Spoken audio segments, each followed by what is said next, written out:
আজকে রান্না করব নুডলস। দুইটা দিয়ে দুইটা ডিম আর দুইটা নুডলস রান্না করব। দুইটা ডিম আর দুইটা নুডলস।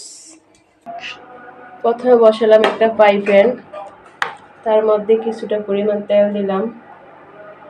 নুডলসটা সিদ্ধ করব না, একসাথে বসিয়ে দেব। এখন দিয়ে দিতেছি পেঁয়াজ কুচি,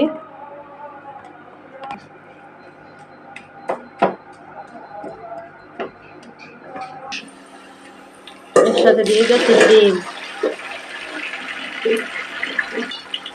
দুইটা ডিম দিতেছি, যার কারণে নুডলস দুইটা, সেজন্য দুইটা ডিম দিতেছি।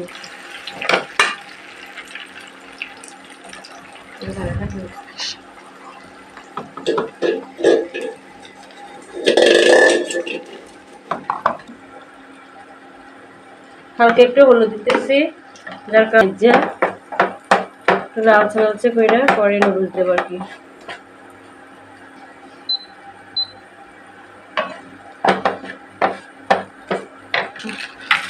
এখন দিয়ে দিচ্ছি নুডলসটি,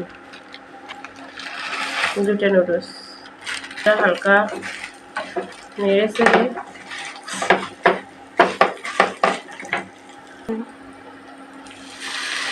এখন একসাথে দিয়ে দিচ্ছি পানি, আর কিছুটা পরিমাণ পানি দিয়ে, যেহেতু নুডলস দুটো দিচ্ছি এই কারণে কিছুটা পরিমাণ পানি দিতেছি পরিমাণ মতো। এখন নেড়ে চেড়ে দিয়ে ঢাকনা দিয়ে রাখবো।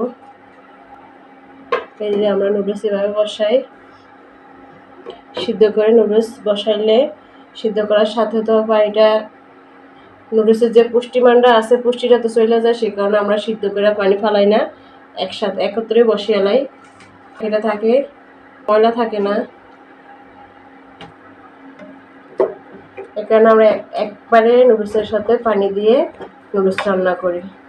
এই যে একবারে পানি দিচ্ছি, পানি কোনো সিদ্ধ করে ফালাই নেই। এই নুডলসটা অনেক স্বাদ হয় এবং এটার পুষ্টিও থাকে।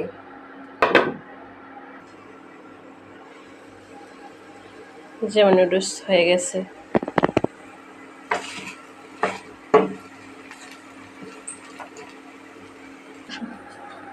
তার সাথে দিয়ে দিতেছি মশলাটি। নুডলসের মশলাগুলো ছিল তখন দিই নাই, এখন হয়ে গেছে সেজন্য দিয়ে দিতেছি।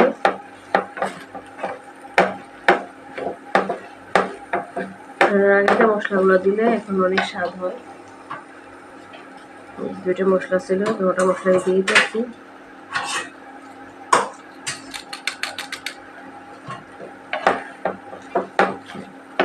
এখন আমি উঠিয়ে ফেলবো।